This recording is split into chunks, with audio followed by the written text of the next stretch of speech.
Sir, എന്റെ പേര് ഫിദ ഫാത്തിമ സിയാം. ഞാൻ +2 ജേർണലിസം വിദ്യാർത്ഥിയാണ്. തൂണേരി ബ്ലോക്ക് പഞ്ചായത്തിൽ എന്തായാലും ഏതെങ്കിലും ഒരാൾ പ്രസിഡന്റ് ആവും അറിയാം ഞങ്ങൾക്ക് എല്ലാവർക്കും. അഥവാ നിങ്ങളായാല് നാദാപുരം താലൂക്ക് ആശുപത്രിക്ക് എന്ത് വികസന കൊടുക്കുന്നത്? ഇത് പറയാൻ കാരണം എന്ന് വെച്ചാല് ഇപ്പൊ പ്രതീഷ് സാർ പറഞ്ഞ് ആടെ ഭയങ്കര ചികിത്സയെല്ലാം കിട്ടുന്നുണ്ട്. ഞാൻ പോയിട്ട് എനക്കൊരു ചികിത്സ കിട്ടിയില്ല അവിടെ.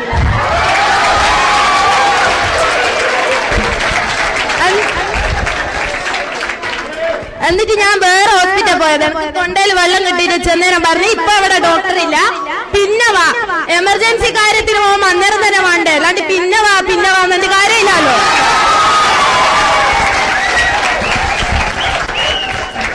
അതേപോലെ പണ്ട് കാലത്ത് അവിടെ ലേബർ റൂം ഉണ്ടായിരുന്നു, പ്രസവത്തിന്റെ ഗൈനക്കോളജിസ്റ്റ് ഡോക്ടർ ഉണ്ടായിരുന്നു.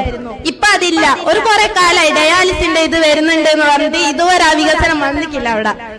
ജനങ്ങൾ ഏറ്റവും കൂടുതൽ ആശ്രയിക്കുന്ന ഒരു ഹോസ്പിറ്റൽ അത്. പക്ഷെ ഇപ്പൊ അതിന് വേണ്ട മരുന്നുകളില്ല, ഒന്നുമില്ല, അവിടെ ചികിത്സ കിട്ടുന്നില്ല. ജനങ്ങള് നിരാശയോടെ അവിടുന്ന് തിരിച്ചു മടങ്ങുന്നത്. ഒരു ഡോക്ടറും 500 ടോക്കനും അവിടെ കൊടുക്കുന്നത്. എന്തായാലും ഒരു ഡോക്ടറെ കൊണ്ടായി 500 ആളെ നോക്കാൻ എന്തായാലും ആവൂല. എന്തിനു ഞങ്ങൾ എന്ത് വികസനം ഉണ്ട് എന്നാണ് പറയുന്നത്?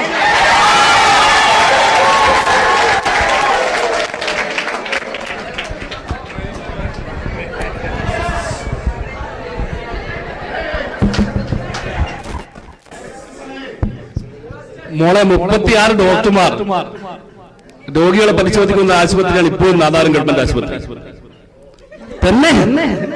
മോൾ ഏത് സമയത്താ പോയത്? 36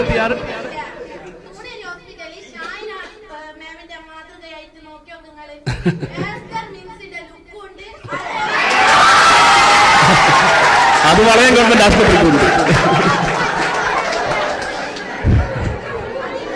അവിടെ കിടത്തി ചികിത്സ ഉണ്ട്.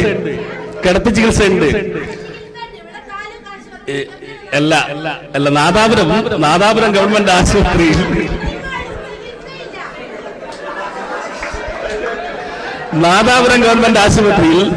ഇപ്പോൾ കിടത്തി ചികിത്സയുണ്ട്. 24 മണിക്കൂർ പ്രവർത്തിക്കുന്ന ലാബുണ്ട്. മൈനർ ഓപ്പറേഷൻ അവിടുന്ന് ചെയ്യുന്നുണ്ട്. കാര്യങ്ങളെല്ലാം നടക്കുന്നുണ്ട്. പക്ഷേ ഇനിയും ആശുപത്രി മെച്ചപ്പെടേണ്ടതുണ്ട്. ഡയാലിസ് സെന്റർ വരുന്നു എന്ന് പറഞ്ഞല്ല. ഡയാലിസ് സെന്ററിന്റെ കെട്ടിടത്തിന്റെ പണി പൂർത്തിയായി. ഇനി ഇലക്ട്രിഫിക്കേഷന്റെ കാര്യങ്ങൾ കൂടി പൂർത്തിയായി കഴിഞ്ഞാൽ തീർച്ചയായും അടുത്ത മാസം തന്നെ ഡയാലിസ് സെന്റർ നമ്മുടെ നാദാപുരം ഗവൺമെന്റ് ആശുപത്രിയിൽ തുടങ്ങാൻ വേണ്ടി സാധിക്കും. അതാണ് യാഥാർത്ഥ്യം.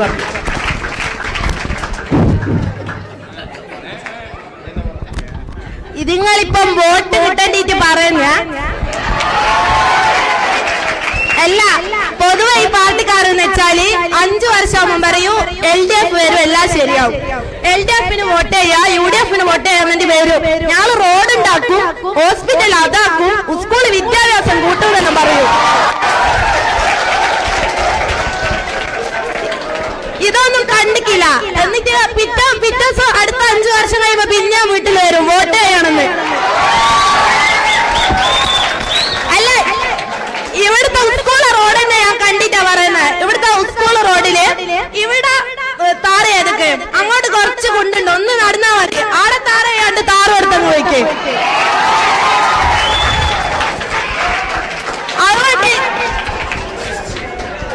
അതുകൊണ്ട് വോട്ട് ചെയ്യാൻ ജനങ്ങൾക്ക് തന്നെ 2 കൂട്ടർക്ക് വോട്ട് ചെയ്യാൻ ജനങ്ങൾക്ക് തന്നെ മടുപ്പായി. ഇതേ ഈ കുട്ടി അവസാനം പറഞ്ഞ എന്ന കാര്യത്തിൽ ഒരു മറുപടി ഞാൻ പറയുന്നു. 2 പഞ്ചായത്തുകൾ യോജിക്കുന്ന ഒരു അതിർത്തി സ്ഥലമാകുമ്പോ അത് ബ്ലോക്ക് പഞ്ചായത്താണ് ചെയ്യേണ്ടത്. അവരെ ചെയ്തില്ല, എന്താ ചെയ്യാ? പിന്നെ ഇദ്ദേഹം പ്രതീക്ഷ പറഞ്ഞൊരു കാര്യം എന്താണെന്നറിയോ? അവിടെ പിന്നെ എക്സ്റേ ഉണ്ട്, അവിടെ പിന്നെ ലാബ് ഉണ്ട്, എല്ലാത്തിനും പൈസ കൊടുക്കണോ? പൈസ കൊടുക്കണേന്ന് ഗവൺമെന്റ് ആശുപത്രി പൈസ കൊടുത്തിട്ട് ലാബ് പോയിട്ട് പരിശോധിക്കണം. പ്രൈവറ്റും ചെയ്തൂടെ? അതാണ് ആ ഗവൺമെന്റ് ആശുപത്രിന്റെ സ്ഥിതി. ഈ കുട്ടി പറഞ്ഞ ശരിയാണ്. എന്ത് കിടത്തി ചികിത്സ നിങ്ങൾ ചെന്നോക്ക്, കിടത്തി ചികിത്സ ഉണ്ട്, തീർത്ത് ബെഡ് കാലിയാ. ഇതെവിടെയാ കിടന്ന് ഇവരെ കിടത്ത കാട്ടെ ബെഡ് കാലിയാ.